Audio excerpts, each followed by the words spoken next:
올 한 해에도 많은 일들이 있었습니다. 저는 여러분들에게 특별히 올 한 해에 있었던 감사한 것들을 한번 글로 써보시는 게 어떨까를 제안합니다.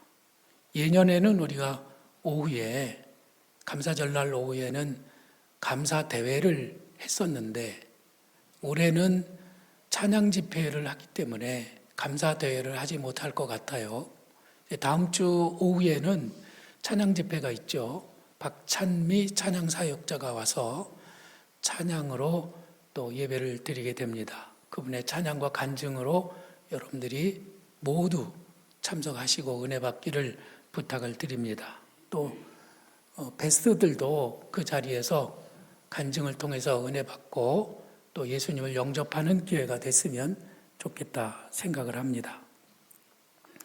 어떤 분들은 올해 새로 직장을 얻어서 취직을 하신 분들도 있고 또 시험에 합격하신 분들도 있고 또 아이를 새로 낳은 분들도 있고 또 여기저기서 상을 받으신 분들도 있고 어쨌거나 하나님께서 우리에게 주신 크고 작은 복들을 누리고 있습니다. 건강이 좋아지신 분들도 아마 있을 겁니다. 감사절에 우리는 이런 감사의 조건들을 찾아내서 하나님 앞에 감사를 드립니다. 아마 오늘 셀 모임 때에도 여러분들에게 올해 감사한 것들을 나눠보세요. 그러면은 그런 류의 감사들을 나누시겠죠. 그죠? 좋은 것들, 웃을 수 있는 것들, 이런 것들을 아마 나누게 될 겁니다. 이 모든 것이 하나님의 은혜입니다. 이런 말이 있습니다. 인생이 무상하다는 것을 알면 불교인이다. 인간의 삶에 마땅한 도리를 알면 유교인이다. 그리고 은혜를 알면 기독교인이다. 참 많은 것을 깨닫게 해주는 아주 굉장히 좋은 말씀입니다. 우리들 기독교인들은 누구보다도 하나님의 은혜를 알고 하나님께 감사를 드리는 그런 신앙인들이죠. 이 은혜로 말미암았다는 그 사실을 우리들이 깊이 깨달은 사람일수록 그 사람의 신앙이 어떠한지를 우리는 알 수가 있는 것입니다.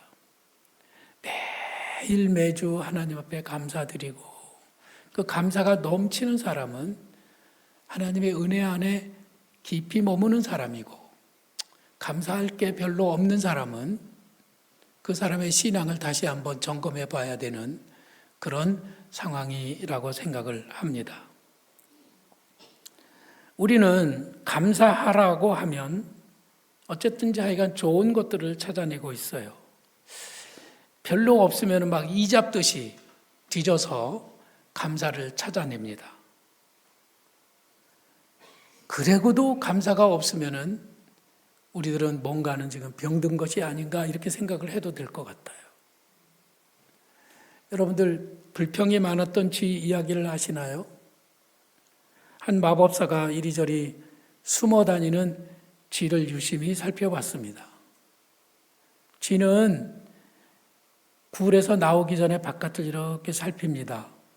그러다가 아무도 없는 것 같으면 쏜살같이 이쪽 구멍에서 나와가지고 이쪽 구멍으로 들어가죠.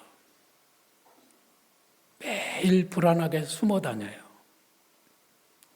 그래서 너무 불쌍한 그 쥐에게 너는 뭐가 그렇게 무섭니?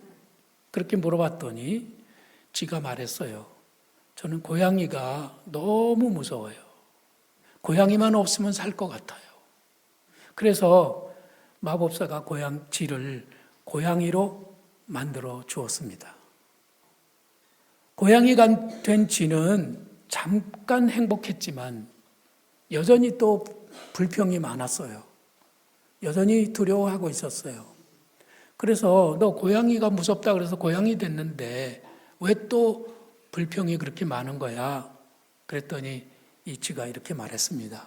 이 집에 있는 저 개가 나를 항상 괴롭힌다고. 그러면서 불평을 한 거예요. 그래서 마법사는 그 고양이를 개로 만들어 주었습니다. 자, 개가 되니까는 다른 개들도 무섭지 않고 이제 고양이는 더군다나 무섭지 않았어요. 너무 행복했던 것이죠. 그러나 그것도 잠시였어요.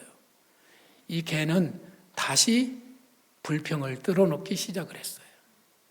그래서 마법사가 또 물어봤어요. 너 뭐가 불평이야? 그랬더니 저 산에 있는 호랑이가 무섭대요. 아, 이 녀석은 불평이 뭐 어쩔 수 없는 건가 보다. 그러면서도 이 개를 다시 호랑이로 만들어 주었습니다. 호랑이가 된 개는 이제 괜찮겠지. 이제는 무섭지 않게 잘 살아갈 거야 라고 생각을 했는데 호랑이가 된 개는 여전히 또 무서워하고 있었던 거예요.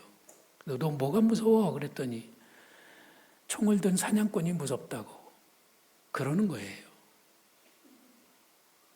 그래서 이 마법사가 이렇게 말했습니다. 너는 다시 쥐가 되어라. 너는 쥐 가슴 밖에는 가질 수 없으니 나도 어쩔 수가 없구나. 혹시 나는 쥐가 아닐까요?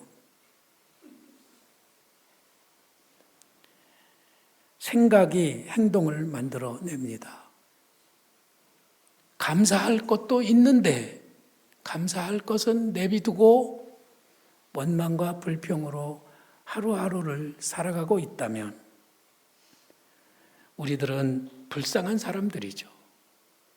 아무리 좋은 환경에 살더라도 우리가 감사할 줄 모르고 그냥 불평만 한다면 그는 행복할 수 없는 사람입니다. 생각이 변하지 않으면 행복은 찾아오지 않는 거예요. 감사할 줄 모르는 그리스도인이 아니고 그는 결코 행복할 수 없다는 말씀입니다. 그는 복을 차버리고 그 복을 결코 누리지 못할 것입니다. 그는 하나님과의 관계도 막히고 사람과의 관계도 막히고 그리고 물질과도 막히게 되고 모든 것이 불통이 된다고 하는 말씀이에요. 성경은 범사에 감사하라고 우리에게 명령하고 있습니다. 범사, 모든 일에 감사하라는 것이에요. 근데 여러분 아무리 생각해도 좋은 일에는 감사할 수 있는데 나쁜 일에는 우리가 감사하기가 참 어렵잖아요. 그래서 오늘 설교 말씀을 장미꽃 가시 감사라고 정해봤습니다. 스코틀랜드의 유명한 어느 목사님은 하나님 앞에 이렇게 기도를 드렸습니다. 하나님, 나는 나에게 주신 장미꽃으로는 수천 번 감사를 드렸지만 장미꽃에 있는 가시로는 감사를 드린 적이 없습니다. 나는 십자가 자체가 영광인 것을 모르고 그에 대한 보상만 바랬습니다. 나에게 십자가의 영광을 가르쳐 주옵소서. 가시의 가치를 가르쳐 주옵소서.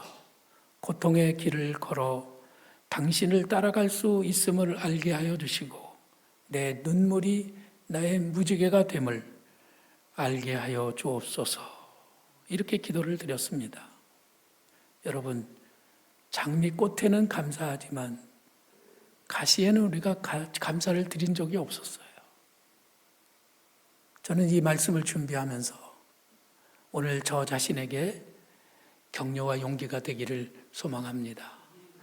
지금 제가 굉장히 힘들고 어려운 상황이기 때문에 하나님, 제가 이런 상황에서도 감사할 수 있는 사람이 되기를 원합니다. 라고 기도를 드렸습니다. 우리가 장미꽃 가시에 감사할 수 있는 이유는 어디에 있을까요? 그 첫째는 주는 선하시고 그 인자하심이 영원하기 때문입니다. 지금 일어나고 있는 일은 좋은 일이 아닌 것 같아요. 엄청난 부담이고 그것이 나를 힘들게 하고 있지만은 이 모든 것의 주인이신 하나님은 선하신 분이시고 그리고 인자하신 분이십니다. 그 인자하심은 영원하기 때문에 우리들처럼 변덕스럽게 오늘은 좋다 내일 나쁘고 이런 분이 아니시란 말씀이에요. 끝까지 우리를 향한 선하심과 인자하심을 베풀어 주시는 그런 분이라는 거죠. 근데 우리들이 지금 자칫 잘못 생각하면 우리 하나님이 깐깐한 노인네라고 생각을 한다거나 하나님은 엄청 무서운 분이라고 생각을 한다거나 도무지 찔러도 바늘 하나 들어가지 않는 판검사 같은 분이라고 우리들이 생각하기가 아주 쉬운 거예요. 그렇게 되면 우리는 두려움으로 가득 차게 살아갈 수밖에 없는 것이죠. 하나님은 좋으신 분이십니다. 그렇기 때문에 그분은 나를 해롭게 하시거나 나를 골탕을 먹이시거나 결코 나를 망하게 하시지 않으신다고 하는 거예요. 할렐루야. 나에게 지금 일어나고 있는 모든 일은 다 결국은 좋은 일이 될 거라고 하는 믿음을 꼭 가지시기를 바랍니다. 하박국 선지자가 쓴 성경을 읽어보면 그는 굉장히 힘든 상황에 처해 있습니다. 북이스라엘은 아수르에 의해서 망했습니다. 지금 유다는 바벨론에 짓밟히었습니다. 가장 어려운 처지예요. 백성은 강한 군대의 강탈을 당했습니다. 여기저기서 신음과 비명소리가 들립니다. 그리고 귀족들은 포로로 끌려가고 청년들은 노예로 잡혀갔습니다. 그리고 아리따운 처녀들은 적군의 놀이개가 되었습니다. 성읍에는 거지와 불황인들과 그리고 장애인들과 그리고 노인들만 남았습니다. 악인은 흥하고 의인은 계속 강탈을 당하고 고난을 받고 있습니다. 밭에는 소출이 없고 무화과 나무에는 열매가 없습니다. 외양간에는 소가 없고 그리고 우리에는 양떼가 없습니다. 먹을 것이 아무것도 없는 거예요. 내일이 보이지 않습니다. 그런데 지금도 전쟁이 계속되고 있는 중인데 또 다른 전쟁의 소문이 들려오고 있습니다. 살아있는 사람이 죽은 사람보다 나은 게 하나도 없습니다. 그들의 마음은 어저께 죽은 형제가 부럽구나 하는 그런 상황이었던 거예요. 그런데 하박국 선지자는 하나님을 인하여 기뻐하며 하나님께 찬양을 올려드리고 있습니다. 나는 여호와를 인하여 즐거워하며 나의 구원의 하나님을 인하여 기뻐하리로다. 왜 이렇게 힘든데도 그는 여전히 하나님을 찬양하며 감사할 수 있었을까요? 그것은 구원의 하나님, 이 모든 상황에서 구원해 주실 하나님이 계시기 때문에 여전히 하나님을 기뻐하고 하나님을 찬양하고 하나님께 감사를 드릴 수 있었던 거예요. 할렐루야. 아멘. 여러분, 감사는 우리의 삶을 리셋해 준다고 했습니다. 감사하면 우리의 삶이 좋아지는 거예요. 미국의 심리학자들은 감사를 하면 이쪽 왼쪽에 있는 뇌를 활성화시켜서 스트레스를 완화시켜주고 우리들을 행복하게 해준다는 사실을 발견했습니다. 심리학자들은 이것을 리셋 버튼을 누르는 것과 같은 효과라고 설명을 했습니다. 여러분, 만일에 지금 너무나 힘들고 그리고 다 때려치우고 싶다면 주변에서 감사할 일 3가지를 한번 찾아서 깊이 묵상을 해보세요. 그러면 순간 머리가 맑아지고 그리고 기분이 좋아지는 것을 느낄 수가 있을 것입니다. 그래서 감사를 최고의 긍정이라고 말하는 겁니다. 감사는 상한 마음을 치료하고 지친 마음에 새 힘을 불어넣어주는 보약과 같은 것이에요. 여러분들이 힘들고 어려울 때는 감사의 조건 3가지를 말하므로 회복되는 은혜가 있기를 축원합니다. 저는 요즘에 아침에 일어나면 입버릇처럼 하나님 감사합니다로 하루를 시작합니다. 잠자리에 들 때도 여러 가지 생각으로 잠이 안 올 때면 하나님 앞에 미리 기도를 드려요. 하나님은 전능하신 분이시죠? 하나님은 저를 사랑하시죠? 이 교회는 주님의 교회지요? 저는 주의 종이죠? 모든 것을 주님께 맡겨드립니다. 주님 맡아주세요. 저는 이제 자겠습니다. 그러면 놀랍게도 그 다음날 아침에 일어나서 내가 어젯밤에 그 기도 드리다가 잠을 잤네? 그래서 밤을 잘 자고 아침을 맞이하는 거예요. 요즘 옛날 같으면 제가 굉장히 많이 힘들어서 쓰러졌을지도 모르는데 저를 지탱하게 해주는 힘이 바로 아침에 감사, 저녁에 감사, 이 감사가 저를 지탱해주고 있습니다. 여러 어려움들이 있으시겠지만 저는 여러분들도 저를 따라서 이렇게 감사함으로 하루하루를 지탱해가는 성도들이 되기를 간절히 바랍니다. 세 번째로 감사에는 돌파의 능력이 있습니다. 요즘 미국의 대통령 선거가 있었죠. 아마 많은 사람들이 트럼프는 당선이 안 되기를 바랬을 거예요.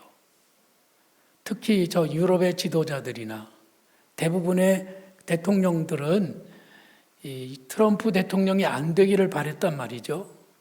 아마 우리나라 대통령도 그랬던 것 같아요. 그런데 트럼프가 당선이 됐습니다. 당선되기 전에는 막 트럼프는 안 되게 해주세요. 그리고 입을 이렇게 몰래 감추고 기도를 하다가 트럼프가 당선이 됐다 하니까는 막 서로 대책회의를 세우고 얼른 또 트럼프하고 전화를 해서 트럼프 축하 인사를 하고 뭐 우리는 트럼프를 지지한다 뭐 어쩌고 이렇게 한단 말이죠. 미국은 초강대국입니다. 땅이 얼마나 넓은지. 미국에 가서 우리 목사님이 미국을 횡단하기 위해서 열차를 탔습니다. 동쪽 끝에서 서쪽 끝으로 가는 열차를 탔어요. 그리고 그 열차 여행에 큰 기대를 걸었는데 너무너무 실망했어요. 왜냐하면 하루 종일 가도 밀밭이고 하루 종일 가도 광야가 나오기 때문에 그 일주일 동안 동쪽에서 서쪽으로 가는 그 여행에 너무 지쳐버린 거예요. 변하지 않는 그 광경을 보고 와, 미국이 이렇게 넓은 줄 정말 몰랐다 그러는 거예요. 그리고 무엇보다도 미국에는 아직도 기독교 정신이 살아 있습니다. 얼마나 부러운 나라인지 몰라요. 그런데 그들은 자기들의 조상을 영국에서 메이플라워를 타고 온 102명의 청교도들이라고 생각을 한다는 것이죠. 1960년대, 1600년대 그때 당시에 영국이나 저 독일이나 프랑스에서는 미국, 아메리카로 건너가는 그 신대륙 붐이 일었습니다. 정말로 아메리칸 드림 때문에 많은 사람들이 아메리카로 건너왔던 거예요. 수백, 수천, 수만 명이 아메리카에 건너와서 정착을 했습니다. 그런데 왜 102명을 자기들의 조상이라고 생각을 할까요? 오늘 저는 그 이유를 여러분들에게 말씀드리고 싶어요. 이 102명의 청교도들이 메이플라워라는 배를 타고 대서양을 건너 아메리카 대륙으로 올 때, 그때는 9월이었습니다. 초가을에 성난 파도와 매일같이 싸워야 했습니다. 그리고 살인적인 괴혈병이 돌았습니다. 배 안에 있는 사람들끼리 전부 다 그 병에 걸려가지고 힘들었죠. 그리고 예상치 못했던 있다는 사고로 여러 명이 숨을 거두어서 바다에 장사를 지내야 했습니다. 한 사람 한 사람 일행 중에서 세상을 떠나고 배에다 장사를 지내면서 그들의 마음은 무너져 내렸던 것이에요. 60일이 지났습니다. 바다는 여전히 흉흉하고 칠흑 같은 어두움, 그리고 그 빙하의 강추위, 그리고 60일 동안 씻지 못했기 때문에 악취, 그리고 양식이 모자라서 굶주림으로 그들은 죽을 것 같은 괴로운 시간을 보내고 있었습니다. 그들은 두려웠습니다. 우리가 과연 신대륙에 도착하여서 우리들이 원하는 신앙의 자유를 누리는 그런 나라를 세울 수 있을 것인지에 대한 의구심이 들었던 것이죠. 이대로 그만 우리들은 이 바다에서 영원히 끝이 나고 우리는 아메리카 대륙에 도달하지 못하는 것은 아닐까 하는 그런 의심 때문에 그들은 너무 힘들었습니다. 그때 한 지도자가 이렇게 제안을 했습니다. 여러분, 우리 하루라도 금식의 날을 정하고 하나님 앞에 금식하며 기도합시다. 그리고 금식을 하면 하루의 양식을 우리가 저장할 수 있습니다. 그러자 그 말을 들은 많은 사람들이 고개를 끄덕였어요. 그래, 하루쯤 금식하는 것도 괜찮지. 그런데 또 다른 한 지도자가 이렇게 말했습니다. 여러분, 금식은 동의하지만 금식이라는 표현보다는 감사의 날이라고 하는 것이 어떻겠습니까? 그러니까 모든 사람들이 눈을 동그랗게 뜨고 의아해하면서 아니 이 마당에 감사라고요? 그렇게 반문하였죠. 그때 그 지도자가 이렇게 대답했습니다. 여러분, 감사하지 않습니까? 우리는 신대륙에 거의 가깝게 와 있습니다. 그리고 우리 중 대부분은 아직도 건강합니다. 그리고 우리의 마음속에는 여전히 신대륙에 대한 꿈이 남아 있습니다. 이 얼마나 감사한 일입니까? 힘들고 어려울 때였지만 우리가 감사의 조건을 찾으면 여전히 감사가 더 크다는 것이죠. 이렇게 해서 그들은 하루 감사 예배를 드리고 이어서 하루 동안 금식에 들어갔습니다. 그리고 닷새 후 정확하게 1620년 11월 21일에 플리머스 항구에 도착했습니다. 두려움과 어둠의 힘에 짓눌려 있던 항해자들은 감사로 분위기를 반전시킬 수 있었고 그 감사의 분위기 속에서 항구에 도착하게 된 것입니다. 그들이 오늘 최강대국 미국의 조상이 된 것입니다.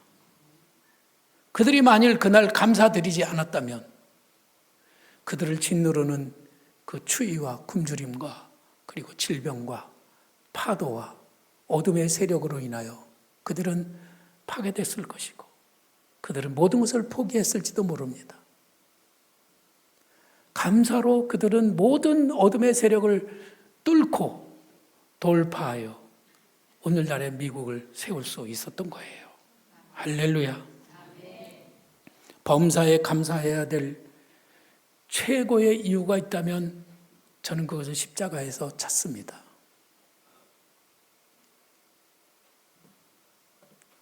예수님은 당국자들에게 잡혀가서 매를 많이 맞으시고 십자가에 매달리셨습니다. 얼마나 아프셨을까요? 양발과 양손에 못이 박혔습니다. 벌거벗기운 채 십자가에 대롱대롱 매달렸습니다. 머리에는 가시면류관을 썼습니다. 자기를 따르던 제자들은 눈 씻고 봐도 보이지 않고 수많은 로마 병정들과 그리고 이스라엘 사람들이 예수님을 조롱하며 저주했습니다. 그때 예수님은 하나님 앞에 너무 괴로워서 이렇게 기도했습니다. 나의 하나님, 나의 하나님, 어찌하여 나를 버리셨습니까? 예수님은 그 괴로움을 그대로 받으셨어요. 혹시 어떤 사람들은 이렇게 생각합니다. 그때 예수님은 마음으로 웃고 있었어. 예수님은 웃으셨을 거야. 왜냐하면 부활할 거기 때문에. 아니요. 부활할 거를 알지만 괴로운 괴로움이에요. 저는 그날을 바라봅니다. 우리가 힘들고 어려운 여정에 있지만 하나님이 우리들의 꿈을 이루어 주시고 우리들의 이 헌신과 우리들의 이 기도를 통해서 하나님께서 이루실 날을 저는 반드시 믿고 소망합니다. 그러나 힘든 건 힘든 거예요. 예수님께서는 이 십자가의 고통 다음에 부활이 있음을 훤히 알고 계셨고 그것을 믿었습니다. 그래서 십자가에 달리기 전에 제자들에게 여러 번 말씀하셨어요. 내가 십자가의 고난을 받을 것이다. 그러나 사흘 뒤에 부활하리라. 여러 번 말씀하셨죠. 우리는 지금의 이 어려움으로 모든 것이 끝이 난다고 생각하면 감사하기 어렵습니다. 하지만 내가 모르고 있지만 하나님께서는 우리가 알지 못하는 엄청난 계획이 또 따로 있음을 우리는 믿습니다. 구원의 하나님을 우리는 바라보는 거예요. 저도 힘들지만 아마 여러분들도 개인적으로 이런저런 어려움이 있을 거예요. 그러나 낙심하지 마세요. 구원의 하나님을 바라보고 기뻐하시기를 바랍니다. 감사할 수 있기를 바랍니다. 그러면 하나님께서는 우리들을 통해서 영광을 받으시고 우리에게 선한 일을 보여주실 것입니다. 하나님을 믿는 우리의 삶은 감사를 통해서 반드시 돌파되고 반전이 일어나게 될 것입니다. 독일에서 있었던 일입니다. 한 사람이 수술대 위에 누워 있습니다. 의사가 수술하기 전에 그 환자에게 이렇게 말했어요. 자, 이제 곧 수술에 들어가는데 마지막으로 하고 싶은 말이 있다면 해보세요. 사실 그 환자는 혀에 암이 생겨서 혀를 잘라내는 수술을 하게 된 것입니다. 그가 마지막으로 해야 될 말은 무슨 말일까요? 그는 곰곰이 생각하느라고 시간을 좀 보냈습니다. 그리고 이렇게 말했어요. 하나님, 감사합니다. 오늘 여기 있는 우리 모두가 범사에 감사할 수 있는 그런 믿음의 사람들이 되기를 축원합니다.